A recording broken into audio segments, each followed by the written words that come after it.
What's up, everyone? Thomas here with For Real Movie News and Reviews. And today we are wrapping up Sundance for the most part. At the time of this recording, all of the premieres have happened. And so we haven't quite gotten to awards yet, but I figured that this is a good time to reconvene and kind of summarize some of our highlights that we did not talk about in our mid-festival video. So once again, I have on the line fellow For Real writer Taylor Beaumont. Howdy, Thomas. How's it going? Howdy, it's great. It's good. I'm excited. And then, of course, from Seattle, Taylor Baker from Drinking the Movies. Howdy, Thomas. Howdy. We're just all saying howdy. Let's put that in the description. Howdy. It's great.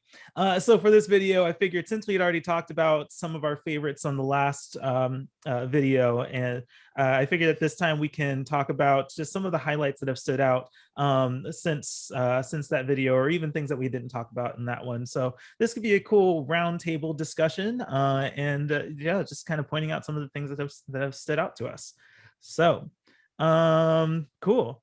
Beaumont, we're going to start with you. Oh, what's a film that you have seen that had maybe the number one film that has stood out to you that we haven't discussed yet? Well, I feel like we all might be able to find something to talk about with this one. It's definitely kind of been, we've been discussing it on our own outside of this podcast. That's You Won't Be Alone, which is a movie that has just kind of seared itself into my mind since my days watching it. It's one of those ones I just haven't been able to shake.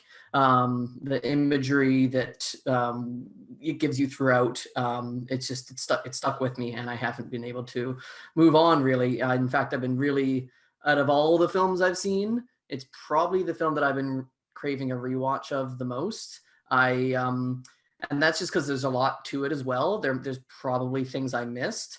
It is a sprawling kind of film. Sorry, I guess I should kind of give more background about it. It's a kind of a horror folktale kind of film, but it really kind of goes in different directed by Goran Stolevsky, and it stars a number of people, and I just say it like that because it's a story that focuses on a character who is a witch and a shapeshifter and can thus take on various forms throughout the film. So there's many different people that kind of assume these different roles. So there's many different actors playing the same, I guess, character. So you got Noomi Rapace. I'm probably messing up the pronunciation of that. Anna Maria Marinka, Alice Englert, and various others. And yeah, it kind of set in this 19th century Macedonian mountain village where this kind of witch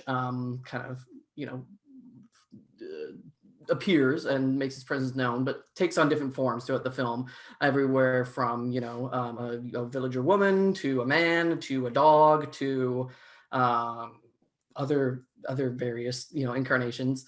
And it's just a beguiling, spooky, but also strangely beautiful film as well. It's a grimy, it's a down and dirty film, lots of gore, lots of dirt, lots of filth, and you can really feel that. But it oddly enough finds a weird kind of the beauty in all that. And even in these horrific moments with, entrails being torn out of someone or being someone tearing out of themselves, there's these really beautiful and serene moments that come through all that kind of miasma that the film has going for it. And yeah, for those reasons and many more, it's been one of my definite highlights of this festival, and I can't wait to watch it again. Yes, I concur. It's interesting because it's such a hard film to summarize. I had the opportunity to talk with the editor of the film, which is surprising that more people aren't requesting that interview, because it's a film that relies so heavily on really, really good editing. So before I go into my love for this film, Baker, I'm gonna have you toss in your thoughts about it. I think that it's just a sensibility thing. I think that I differ in my appreciation of things like the entrails. littering the landscape as they walk away. It's low budget, clever filmmaking at some level, but it's also reducing the believability of the witchcraft that's occurring on the screen for me. It's a little bit too neat and cutesy of like there's just these entrails, there's no blood there, because she's undead ostensibly, but there's no other details of the viscera that was used to allow her to shapeshift in that moment.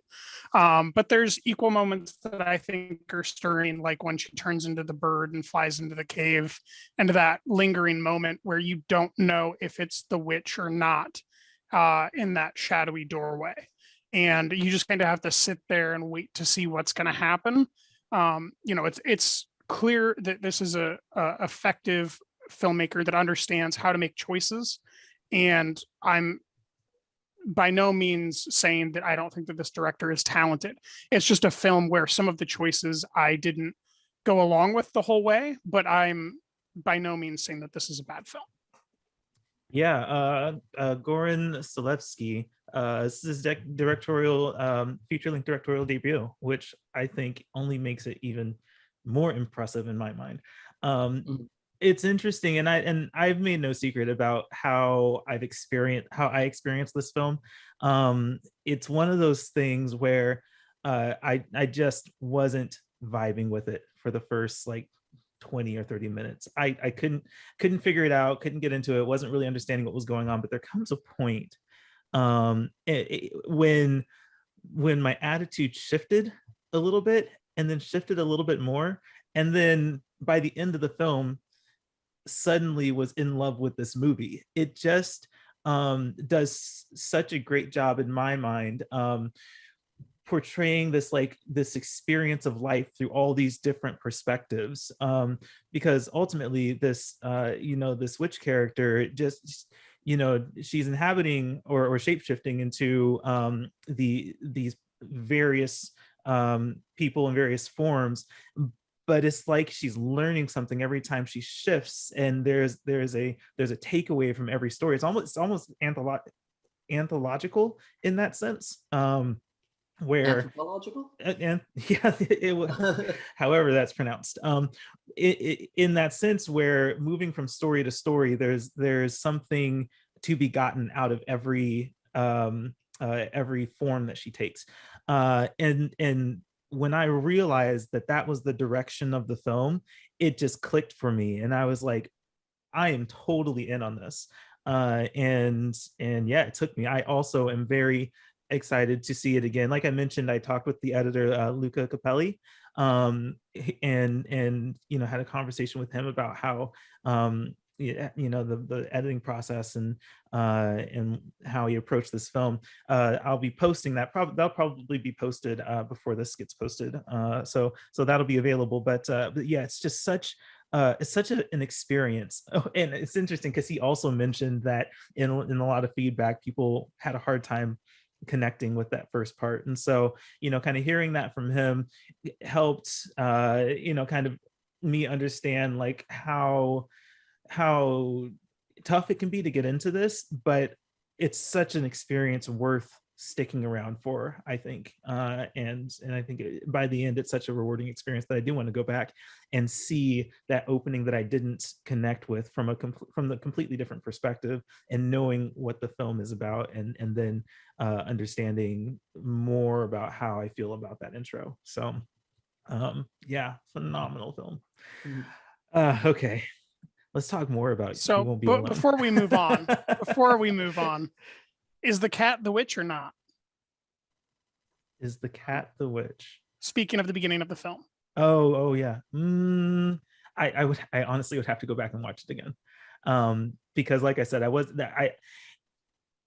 mentioned this in the interview. It wasn't that I didn't like the opening; it's that I wasn't familiar with it. I didn't. It took some time to kind of understand what kind of movie this was, and so yeah, I need to go back and rewatch the beginning to better piece together what's happening in that intro. It's a very distinct style where I think I remember thinking that the cinematography was a little weird because it was always very close up on stuff, And so, you know, that was kind of different for me, but it all just makes sense later on. And so I need to go back and watch that intro in context. Why, do you Yeah. have a theory? Not necessarily that I have a theory, but just with the way that it proceeds, it seems like, you know, with her being a shapeshifter, that you know, kind of starts out with us potentially being seeing the world from the point of view of the witch as she's Mhm. experiencing life, and that this is kind of the closest that she can get to it, you know, without taking a human form amongst people. It's just Mhm. an interesting motif potentially. Yeah. Mhm. Yeah. Yeah. Okay. That was such a good movie. Anyway, Baker, let's get one from you. What was a standout for you? Well, since we haven't talked about it at all, let's talk about Cha Cha real soon. Cha-cha. Unfortunately, No. we did talk We about did it. talk about it. So we will talk about, as Beaumont put it, Amy Poehler's documentary directorial debut. Mhm. Thank you. Yeah, that's exactly how I put it right off the bat Yes. there. Yep. So the film is Lucy and Desi. It's a, you know, very well produced kind of, you know, classic high production value documentary that's showing you footage that you feel kind of comfortable with, but maybe don't know the details of, especially for our generation, not having grown up with I Love Lucy really at all, unless it was through family members showing us a few episodes here and there. Um, the film details the career of both Lucy and her husband Desi, and the journey that they took together to create one of the most important production companies in the history of Hollywood, which is Desi Lou. And it was eventually sold to Paramount, but it was Desi Arnaz had co-founded it with Lucille, and they basically created a way to shoot really high quality television shows much more affordably and consistently than their competitors. And she ran the business for a period of time after Desi left it. There's just a lot to the history of Hollywood. There's a lot to the history of television. There's a lot to the history of them. And it's really well presented. It's really simple to follow, but it has a deep emotional impact at the end when you're hearing from their daughter tell you what Desi's last days were like and how Lucy interacted with him during those. So there's just a lot to the movie, and although it's pretty by the numbers, it's exactly the numbers that I wanted it to be. Mm-hmm. Beaumont, what did you think? Yeah, I really enjoyed it as well. I watched it with a good friend of mine who isn't necessarily a big fan of I Love Lucy, but is a bit more familiar with it than I am. And we both just really got a kick out of just seeing all that footage from those episodes, because there were many, and they were in another era. All we would sometimes get is those weird reruns. I can't remember what the station was that played all those old shows, but that was like my only exposure to it. So just going back and through all that footage that Amy Poehler has so clearly lovingly brought together is a real treat. And the whole history of which I knew nothing about really going in, only that, you know, who Lucy and Desi were, and that they had their show and their production company, but that's about it. They're, you know, what they came from, Desi especially, his whole backstory, in Cuba and his family, and the wealth they had, then basically get knocked down to the nothing that they had, and how he rebuilt himself. And throughout all his whole career, obviously had to struggle against with just you know, being a Cuban man in America, and then eventually married to a white woman, and how that whole played out. But it doesn't dwell too much on those you know, those differences and what he had to overcome. It really just does celebrate all that was achieved throughout their long and very illustrious career. And yeah, I thought it was beautiful. It was certainly, you know, paint by the numbers to an extent. It you know, it ticks off the things that you want to see.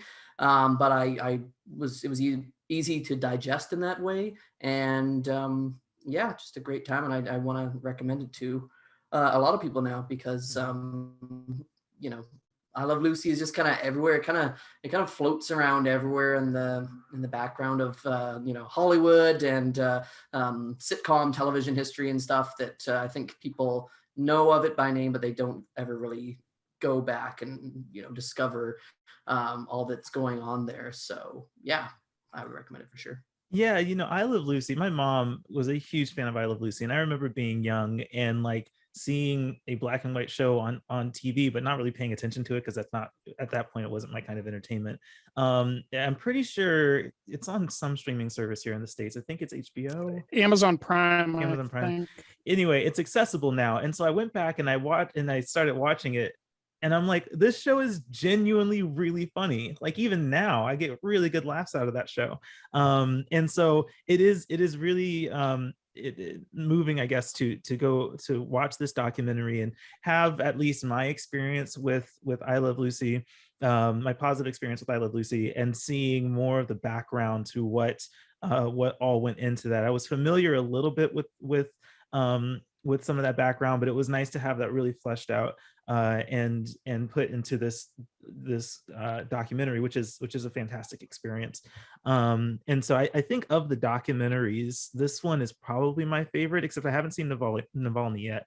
That is on my watch. I don't think any of us have. I think all of us Yeah. probably have to watch that tonight if we want to at all. Yes. So my point being, yeah, I think tonight's the only time we can watch it. But my point being, of the documentaries that we have seen or that premiered in the typical window, this one is my favorite. And I think it is very well done, and I can't wait for it to hit the mainstream. I think it's gonna be a very, very popular documentary once it reaches mainstream audiences, especially ones who connected and grew up with I Love Lucy. So Yeah, I think it'll play in a limited theatrical run at AMC's, if not Regal's, and the rest of the theaters around the world. But then it'll be streaming on Amazon Prime, from what I understand, pretty quickly. That makes sense. How about you, Thomas? What is one of your favorite films of the festival? So here's the thing, right? When we do these festivals, I think our don't laugh at me. I think our how can I say you without our films tend to fall into categories, right? Categories of how much we like them. I think there's the really, really good ones. There's the ones that we thought were decent or okay, varying levels of good. And then there's ones that we don't like. And I think those are the three tiers that that at least I typically have films fall into when we do festivals.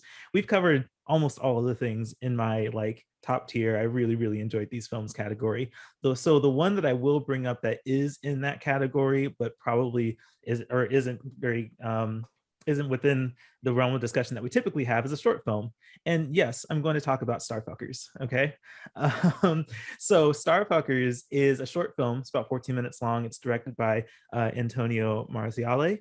And he also co-stars in the film as well, and wrote it, by the way. And it's an interesting revenge film, but not revenge in the way that you think about it, but revenge in the sense of getting back at someone who wronged an entertainer in a unique way, I think.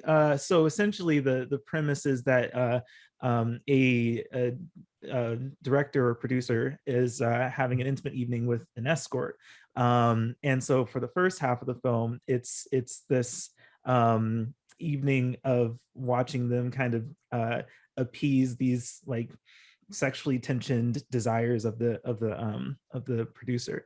But there's a point halfway through the film where Antonio's character enters, and I think I'm going to kind of leave the description there because it's fun to just kind of experience it without having everything spoiled. I guess I will say there is a drag show that is a part of this production, and ultimately the experience overall is a very unique experience for me from a short film standpoint, because I think it's unconventional, but also fun to approach, I think. I don't know how better to explain it. It's a very different kind of short film experience, and I was very, very impressed with Antonio's performance here, especially having kind of watched his other stuff where it's a little bit more PG. And it's not that this isn't PG, it's just more I felt more like gravitas to how more maturity in how he approaches this performance. So we have a very different idea of what PG means when I think about the beginning of this film and what he does on the tarp. No, I'm sorry. I'm thinking that opening did happen. Yeah. But I guess I'm thinking more about the performance, because it certainly, it's broken up into two different, like there's two distinct parts to this film, and although the first half of the film, even though it is gritty, I guess you can say, yeah, it's kind of R-rated, yes. But then there's the other half, which is so which is I guess I can say it's a drag performance, and it's amazing. Well, it's a revenge musical, kind of, right? Yeah. Even though it's not music, it's a speech. I don't know whose speech it is that they're doing, but it's a speech. Yeah, so it's performance to old audio clips, and there's this theme of like power dynamics that that comes through in all the audio clips that Antonio performs. Anyway, I thought it was amazing. It's definitely one of my favorite experiences at Sundance as a short film. I don't usually talk about short films on here, but that is one I definitely wanted to mention. Beaumont, I don't know if you watched it. Did you? No, unfortunately, I didn't get a chance to. I apologize. I do want to watch it. You'll get to it. Short films are still available to watch, right? Short films are available till the end of the 30th, I believe. Wonderful. Yeah. So they might be available until, oh no, the VR is available till tomorrow. Okay. Okay. Yeah. Either way, I'm gonna watch it. Okay. It's on my list. Strongly recommend it. Okay. Yeah. Sorry, I can't contribute more to the conversation on that one, but that's fine. It sounds cool. Baker, what did you think? I think it's inspired casting to put Jonathan Slavin, who people probably know best from Better Off Ted, as the co-scientist, as a abusing film producer or producer of some sorts, considering the man is, by all observable metrics, one of the sweetest people that works in Hollywood. But it's a strong film. It leaves a distinct idea of what the filmmaker wanted to accomplish in your head. It has multiple moments that you can remember. Obviously, none is as effective as the drag show at the end, but that opening on the tarp with the audio editing, as you hear a trickle, and you can't actually see if it's what you think it is, and you go, "What the fuck is happening?" And then, there's a few different layers to this short film. I would say it's among the best of the film festival. It's in my top 5 short films that I've seen out of like 45 or 50 at this point. So it really is high up there. I would recommend it if people have time. Yeah. All right. That's my contribution, and strongly recommend it. It's really good. I did have an interview with Antonio as well, and so that's also something that I expect to publish pretty soon. So yeah, that's a good conversation. All right, Beaumont, we're back to you. Talk about palm trees and power lines, or I will slap you. All right. We're talking about palm trees and power lines, which kind of came out of nowhere for me. Not that I, didn't know it was part of the festival or anything, but just that I just kind of had it down as one of my selections. I was just kind of like, oh yeah, this will be a slot to fill. But yeah, it really impressed me. I do admittedly have a soft spot and a affinity for films that explore adolescence, your late teens into your early 20s, and the trials and tribulations of going through all that. I admit still at my age now, I'm still kind of going back and reconciling and cataloging all those moments because of my past, because they're, as far away as you get from them, sometimes they're the most, vivid parts of your memory, sometimes I find, and they have the most they're the most tactile moments in your mind, I find anyways. So films that kind of focus on that stage of life, and the confusion and the awkwardness and the a lot of the fear and anxiety that goes along with that period that you go through is those ones hit a little harder for me, I think, than most other films. So yeah, Palm Trees and Power Lines is the debut feature from director Jamie Dack, who did a short of the same name, which he premiered at the 2018 Sundance Film Festival. Not he. So this is sorry? It's a she. Jamie's a she. She, sorry, did I say he? Yeah, sorry, she. So she has expanded her short film into a feature-length film, and yeah, it tells the story of Leah, who is a 17-year-old girl, kind of in the feeling in the nowhere non-space of being that age and kind of at the end of a high school, but looking towards the future and all that. And she gets into a relationship with an older man, a 34-year-old man. At least that's what the age he claims he is to be. That's played by Jonathan Tucker, and his name is Tom in the film. And yeah, it's an uncomfortable film. It's a film that kind of makes you feel a little queasy while you're watching it, as it's obviously detailing something that it's pretty obvious right out the gate that's pretty predatory. It's there's grooming going on. It's an unseemly situation, but it's very well acted. It feels very raw, very very real. It's also, I found it refreshing in that, because the description will obviously make you think of other films that have come out in recent years, like Firecrackers and Fish Tank, and these films that detail teen girls and getting in with like older men and experimenting with their sexuality and so forth. Red Rocket.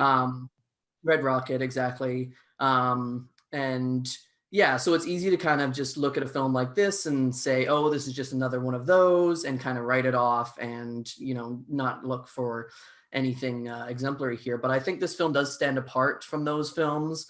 A lot of those films, kind of their main character is kind of a particularly like feisty, kind of volatile kind of teen girl character, whereas this one is kind of more of a subdued, kind of awkward and fumbling kind of teen girl character that would I think many people would just wouldn't recognize in the real world, would kind of just like ignore. But there's a lot of these girls out there in America and North America and beyond that have these stories and are going through these things.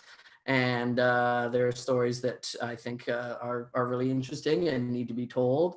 And this one kind of dials back the kind of character that this main is, and doesn't really give us that kind of that neon tinged super pop heavy soundtrack tone that a lot of the other films do as well. It really does kind of strip things down. Doesn't really give you that many other side characters or B plots to worry about. It's more straightforward and kind of deliberate in how it's told. But I really appreciated it. It had me gripped the whole time. Had me feeling uncomfortable the whole time, but that's definitely part of it. And yeah, then it just ended on a note that was both beautiful and very soul destroying as well, which is a mixed weird thing to feel, but it still made the film stick with me in the end. So yeah, enjoyed it a lot. Would love to hear your guys' thoughts on it. I have not gotten to this one yet. I don't know if I will this festival, which based on the feedback I'm hearing about it, I'm missing out on an experience at this point. If it wins an award, I might check it out this weekend. When we will see. I might make that an option. So I don't have a whole lot to contribute on this one, except that Beaumont does have his review for this film live on the website now, so you can read more about his thoughts on that. But Baker, now your turn to talk about Palm Trees and Power Lines. Beaumont did a great job of teeing it up. I will say that based on memory, the thing that one of the things that makes it the most unsettling, besides the ending, which is just absolutely crushing. Don't ruin don't ruin it for me, think by the way. Like I kind of want to see this, and everyone keeps it's a talking about slice of how it life ends. film, so Yeah. you can't really ruin it for someone, unless you say exactly what happens, which I won't do. But I believe in the opening minutes, she gets into a fight with her mother, played briefly and excellently by Gretchen Mol. And essentially, we find out that she's 2 weeks away, I think, from turning 18 or something like that. So we're putting a deft hat on a hat here. Instead of being really fumbling, we're getting into like the small minutia of how things are, and like that it doesn't even matter what age she is. The predatory behavior we're seeing is just disgusting, and that word soul crushing throughout. But Jamie puts in like these little details that make it almost seem like Leia's like creating the world that she wants to, and she's at that borderline age where she should almost be allowed to make these choices. And that's part of why it's so deeply uncomfortable to engage with as a film. And there is no alleviation. There's no bye sequence like in Red Rocket. There's just sitting in this uncomfortableness for almost 2 hours and watching a character that you feel great compassion toward make choices, and in some ways not realize that she's being controlled and that she thinks she's making a choice that she's not. And it just slowly pulls at you. And it's I think being received partially poorly because it is so affecting, because you do have to sit in it for 2 hours. There is no happy moment. There's moments of elation that are undercut by the fact that like she's on a beach and her head is on this 34-year-old guy's chest, and there's kids playing volleyball or beach volleyball, in the corner of the frame, and you just have to sit here in this naturalistic camera and know that this is the life that she's leading, and all the pain that comes with that as a viewer processing how we interpret that, and then extrapolating like what that means for her future. It's just such a beautiful and expansive film, despite how harrowing and, as I mentioned so many times, unsettling it is. Yeah, I'm intrigued, I guess. I don't know what I'm getting myself into whenever I do get around to it, but I'm very intrigued. It does sound like an experience, and you guys have sold me on it. So at some point I'll get around to that one. Yeah, let's move on. Baker, what's your next highlight? Let's talk about palm trees and power lines. Oh boy. Go again. Let's see. Did we talk about Resurrection yet? I was wondering when someone's going to bring up Resurrection, because we have not talked about that one yet. Not yet. Then I will bring up Resurrection as the next film in this tier of movies that were good that we haven't talked about yet. The story of Resurrection is essentially that Rebecca Hall's character, who I want to say was Margaret, maybe, is a business professional, and she has a deeply troubling past with a man played by Tim Roth when she was a teenage girl. I won't get into those details right now of what happened there, but following that relationship, she had a child. And if I remember correctly, she doesn't know who the father was. She just kind of met a bunch of men, and then one of them she had this daughter with that she's raising, and this daughter's about to go to college. So Rebecca Hall's character is in this in-between stage of her identity changing. She's no longer the teenager that had that experience with Tim Roth. She's a professional adult, but she built her life around being a mother.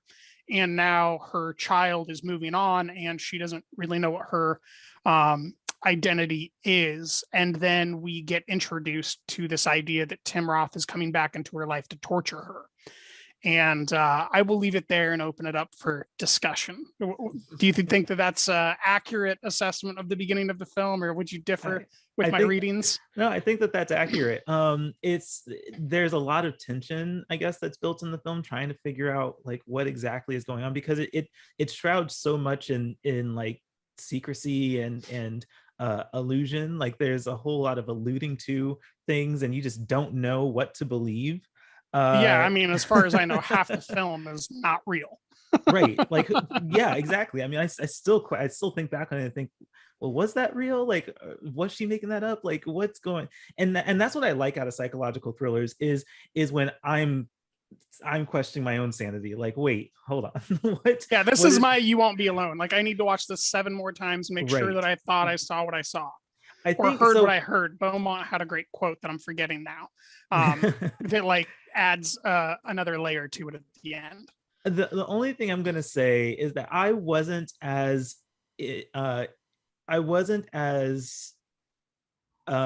affected by the ending as most. I think this was another one where a lot of people talked about how crazy the ending got, and so I was waiting for a super crazy ending, and it gets interesting, but it wasn't like what I was expecting for crazy. So I'm a little disappointed it's that insane. What do you mean?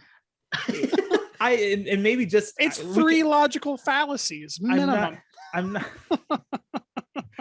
it is wild. I don't want to give away, obviously we're not going to give away the ending, but I guess I expected something more shocking, and more like viscerally disturbing, I guess. Well, there's 2 biological events that can't happen that apparently do. Yes. And then that's reinforced by a secondary character acknowledging that what we're seeing is actually real. Let me go back and just clarify that I'm not saying there. Like, I know that's it. Let me just go back and say and express that I'm not saying that it wasn't a film that I enjoyed. Like, I did enjoy it. I very much, like, when I think of psychological he said smiling, I did enjoy it with a grin. Let me tell you why I didn't like the ending, as he smiles.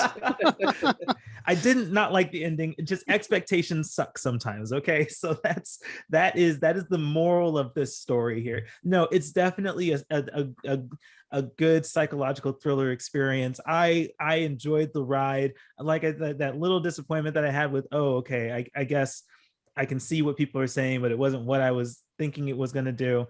That's the only like negative thing, and it has nothing to do with the quality of the film. So it's psychological thriller that I vibed with, that I was on board with, that I was super invested into, and it really does curate that atmosphere of mystery and confusion and just a really and that monologue that she gives is phenomenal. There's not even a whole lot going on, but the way that it's delivered, that long take, fantastic.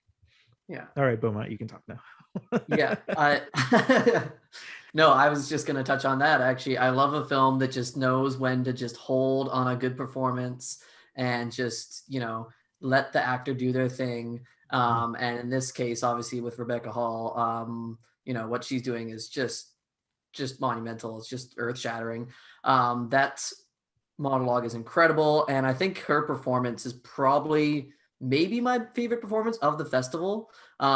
Just cause like she just conveys so much, just in how she trembles with every word she's speaking sometimes. And how she's able to just dredge up so much, that you can clearly tell was deeply rooted in her past, in her monologue and in other scenes as well, is pretty incredible.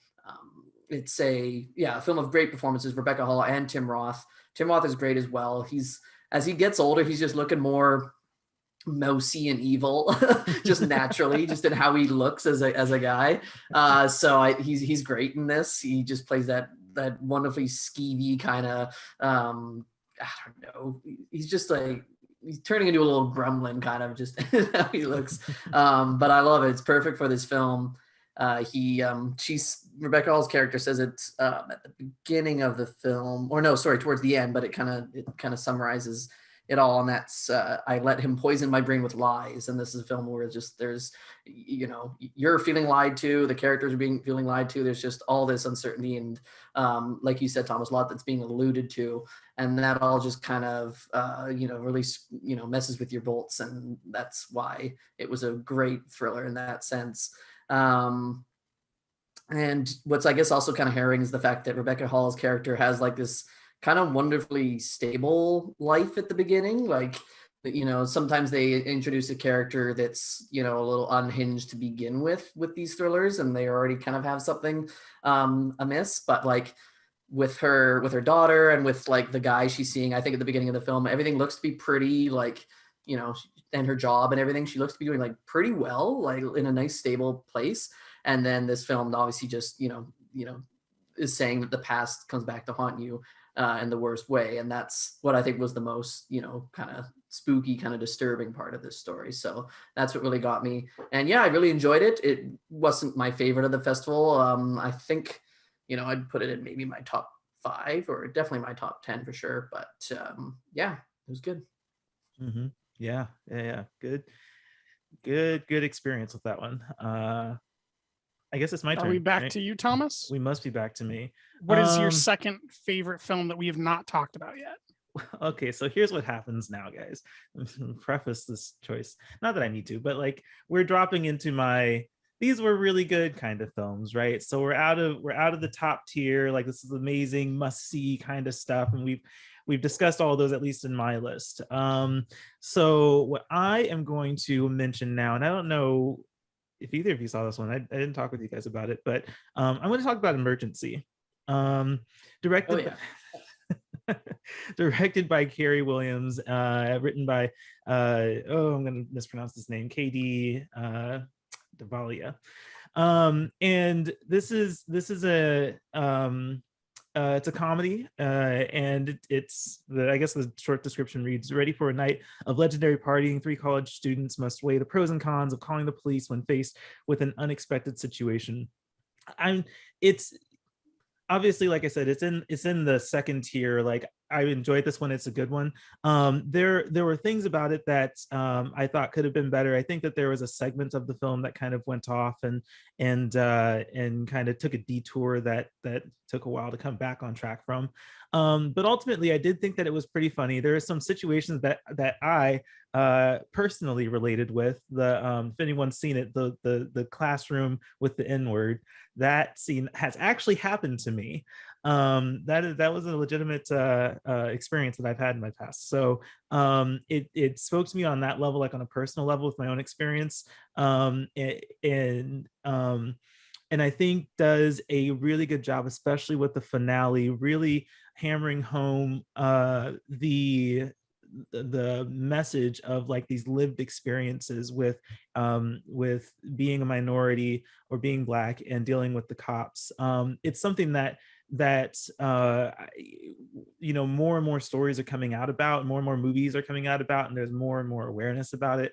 And you know, as far as what to do about it, the movie focuses much more on the characters' experience and their effort to get through this night without having to run into the cops than it does about any statements on the legitimacy of police, any particular police officer.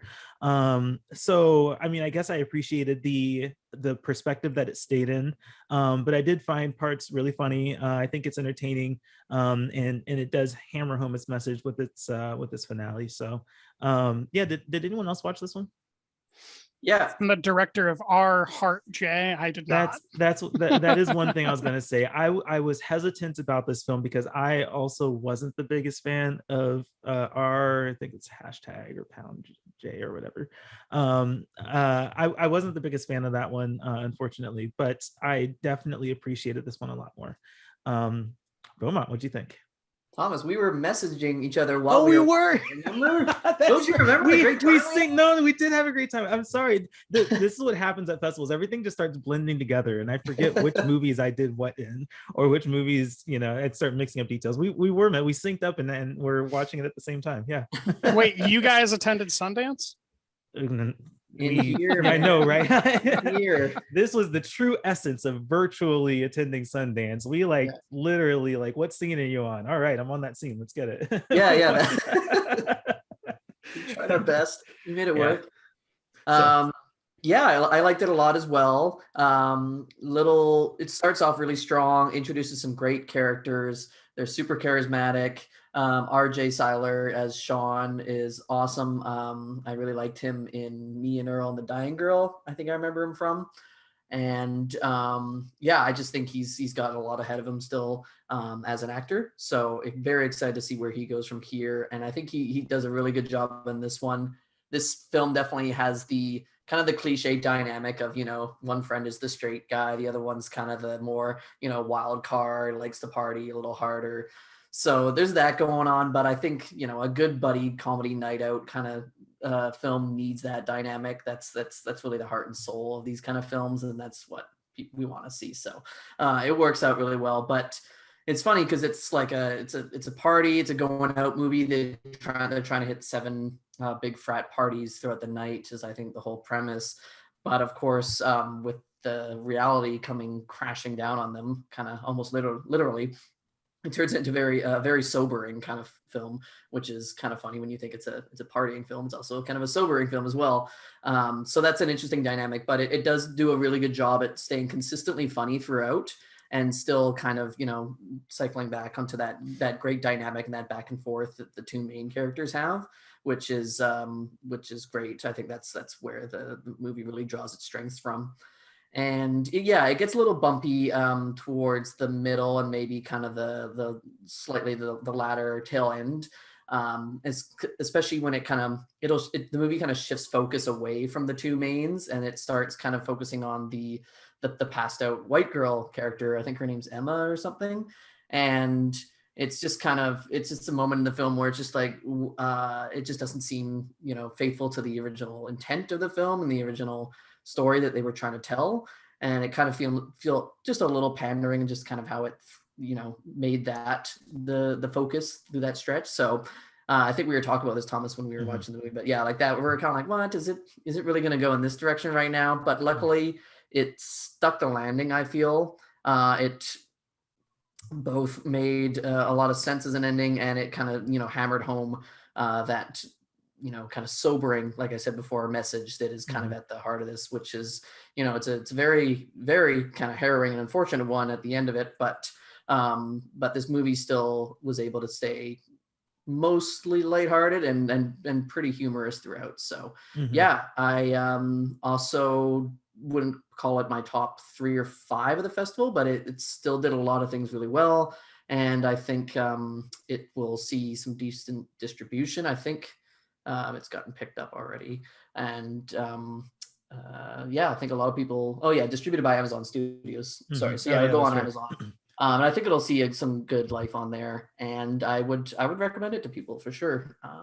It does have, I think it will have mainstream appeal. Like I think it's produced in a way that's very approachable for general audiences. And actually, now that you mentioned that, this was like a week ago. I've seen like 20 films since then, which is a lot. But I think that experience with us like syncing up and watching it really reminds me how cool it would be if we could get watch parties a part of these film festivals, where there is a way programmed into the platform that we all buy our tickets or reserve our tickets or whatever, and then can start at the same time, so that we're all watching the same movie at the same time, and just be able to experience it all together. I think that was a really cool part of doing Sundance this year. So I would settle for 1080p.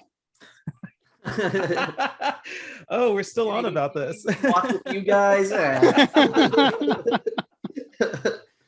Well, that's why, at least in last Sundance Festival, there was the waiting room feature where you could all enter the room, and then the film would start automatically when the 15 minutes or whatever they gave you in there started up. So at least that kind of assured that everyone was kind of, synced up a little bit better than it is this year. But I agree. There should be, I don't know, maybe festivals are still banking on the end of COVID and by next year, who knows. But it would be a cool feature just in general, because I think online components are going to stick around, at least to some extent, with a lot of these festivals. So just having that chance for people to kind of, like the Netflix party or whatever you can do with people is, just a cool way to at least, get assurance that you're all kind of at the same moment in the film. So you're not all reacting to different moments and throwing, your other friends' viewing experience off. So yeah, that'd be cool. For sure. Cool. We're going to go around one more time, and this is going to be kind of the honorable mention section.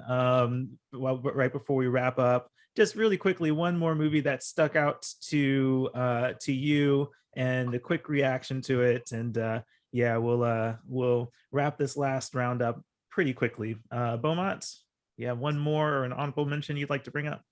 Yeah, I'm going to give a shout out to the Quebecois film Babysitter, which is directed by Monia Chokri, who I believe it's her sophomore feature. It's a French Canadian production. It's in French Canadian, and it's wild. It's really a wild film right from the get-go. It just kind of hits you with this barrage of just like rapid edits, really uncomfortable close-ups, and just absurd dialogue. In short, it's the story about a guy who drunkenly makes a pass at a news reporter and then gets on the news, and then he kind of becomes a social media sensation. He blows up and he kind of gets canceled, as it were, and his job kind of puts him on, they suspend him or something, basically. And he decides to write a letter to the news reporter to apologize, but then instead starts turning this letter into this self-aggrandizing book about how he is a misogynist and how he wants to apologize to the all females everywhere, and makes it all about him, basically, rather than the actual sincere apology that he should be making it about. And then there's this babysitter that his wife brings into the equation, because he and his wife have a newborn baby, and she obviously stirs the pot and brings some weird sexual dynamics to the table as well. It's just a super bizarre, surreal, gonzo kind of comedy with crazy distinct visual look. Really the color palette is, these crazy vivid, but also like 70s aesthetic kind of colors, where it looks like, the camera's been smeared with Vaseline or whatever like that. It's got that look, that sheen to it. It's kind of set in a suburban kind of, I think it's supposed to be modern times, because there's lots of talk of social media, but they also use outdated technology. So it also kind of feels like it's set back in the 70s or 80s maybe. And it's definitely not going to be everyone's cup of tea. Definitely kind of an acquired taste kind of picture. But if you're kind of on board with it, the easiest thing I could compare it with is Greener Grass, which premiered at Sundance, I think 3 years ago or something like that. And if you kind of got on board with how weird and goofy that one is, then this one might be your thing as well. I thought it was really funny. I was laughing throughout, and it's a brief watch. It's only 80 or so minutes. And, if you just want to go along for the ride, then check this one out. Babysitter. That's my pick. Awesome. Good. I didn't see it, but I'm going to take your word for it. Baker, what is your final choice and or honorable mention? I'm gonna riff, and my honorable mention will instead be the strength of performances from the lead female actresses at the film festival. I think Regina Hall, Rebecca Hall, and Dakota Johnson each deserve more attention and accolades based on the performances that we've seen here. Even in films that aren't good, they're delivering notable performances. Dakota Johnson and Regina Hall both had 2 films at the festival.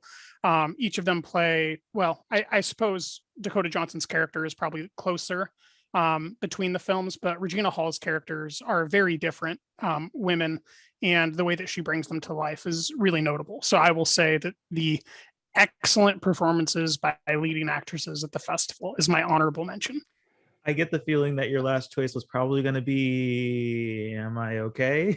It would have been Happening, the Really? French film. Oh, interesting. I really thought y'all were gonna vibe out over Am I Okay? And I was just gonna sit here and twiddle my thumbs.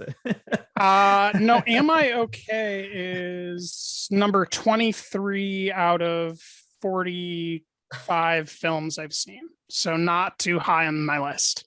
Too high. But it's right in the middle. It's right in the Yeah. I do Middle appreciate you pivoting and highlighting those performances, because you're right, definitely incredibly strong performances from those actresses here at Sundance, and so it was nice to be able to experience that, even if I didn't like all of the Dakota Johnson films. So there were two. It's not all. It's one of. And the one of. The other one was good. We talked about it, right? Good. You're backing really off great now. You're saying it's good. Do we need to recap? Because I will go back and talk about Cha-Cha a lot more. I am going to end on a note that it's okay. Right. I'm going to end on a note that might be a little unconventional. I don't know if either of you two saw this film, but it was a documentary that I just took a chance on Sunday, and it's called My Old School. This one, it's interesting because I appreciated it for being the kind of mystery that it was. I don't know if everyone's going to appreciate it, because the way that it ends makes you, I don't know if everyone's going to buy into ultimately the level of gullibility that's needed to believe the story. So that might throw people off, but I did appreciate how the story was approached, how the circumstance unfolded, and how in the order in which it was told, that then has this big reveal about halfway through. And I'm not gonna lie, I'm also gonna appreciate that a lot of it was animated. I guess I'm just a sucker for animated documentaries for some reason. Now this is certainly no Flea, so let's not get that confused. But it is it has this that's like Daria kind of animation style, which was kind of cool to see this like retro animation in this documentary. But yeah, I really had a good time with it, just kind of following along with everyone giving their account of the story, and then someone else's account of how they perceived things happening, and then ultimately getting to the end. And it does reveal what actually happened, and then kind of leaves a question at the end as well. So it was just kind of a fun time for me. So that's the one that I'm gonna point out here as kind of like my my special find, I guess, at the festival for me. So cool. Does that wrap it up, guys? Well, I think we just have to rub both of your noses in that I watched more movies than you again this year. Here we go. Yes, last true? Last thing, let's get our film count out now. I know we still have a few more to go, but Baker, you watched exactly one shit ton. Beaumont, how many did you watch? Shit ton. How many did I watch? Yeah. I actually just did a very modest 20 features, that is. Nice. Have watched other shorts on top of that and want to watch more shorts, but yeah, just 20 features. I pace myself a little more this festival, try not to burn myself out. And yeah, I kind of did like a 3 features a day kind of thing. So yeah, coming in at 20. That's awesome. I am currently at 27. So I'm gunning for 30 here pretty soon. I know. Golf clap. I feel so. I 27, and I didn't run myself into the ground while doing it. It was interesting. So the other night I did do a triple feature of Emily the Criminal, Piggy, and there was one other 90-minute one, but I didn't start until like 7 o'clock, and I was like, Am I okay? Am I okay? That's right. Thank you. This is why I text you everything that I'm doing, so that you can remember from me. And I started at like 7 o'clock in the evening, and so I'm like, oh man, I really hope I can get through all these in a timely fashion, and I did. And it was actually they were all very interesting films to watch, and breezy. That 90-minute thing that Beaumont pointed out. So all right, yeah, it helped a lot. Yeah, it did for sure. Let's go ahead and wrap it up. Baker, where can everyone find all of your Sundance content and all of your other content that you publish and produce? everything in the world is on drinkingthemovies.com. If you go there, you can find my link to Letterboxd and see the way too many movies that I watched at Sundance and the separate list of ranked short films. If you want to know which ones you should spend time on, that is a separate list of like 50, and it's exhausting, but I'm doing it. That's awesome. Beaumont, what would you like to plug right now? Well, For Real Movie News and Reviews, of course. I've got my reviews on the festival going up there. Some posted already, with some still to come. And beyond that, just on Twitter and Instagram at Best Real, BESTTREAL. And at Letterboxd, also at Best Real, but with only one T, because that's what I was able to work. So yeah, always happy to chat film on social media as well. You know, you guys know where to find me, but for anyone else watching, that's where to find me as well. And yeah. Awesome. I have like a bank of content that I need to like wrap up and get published. And so I have like 3 interviews that I need to get published. I have a couple of reviews that are sitting waiting for just some formatting stuff so I can get those published. So you're going to start seeing a lot of content from me coming out over the next couple of days. But as Beaumont said, you can find all of that content at moviesforreal.net, for real spelled FORREEL. And you can also connect with For Real on Facebook, Twitter, and Instagram at Movies For Real. You can also connect with me personally on Twitter and Instagram at Being TSJ. And so we have a few more movies to go. Obviously, awards are coming up, and we're looking forward to those. And as soon as I log off here, I am going to watch Navalny. So it should be an interesting watch. I'm hearing really strong reactions to it, and can't wait. So, gentlemen, thank you for joining me one last time for Sundance discussions on video, and hopefully we'll do this again in the near future at another film festival. But until then, for everyone out there listening, keep it for real.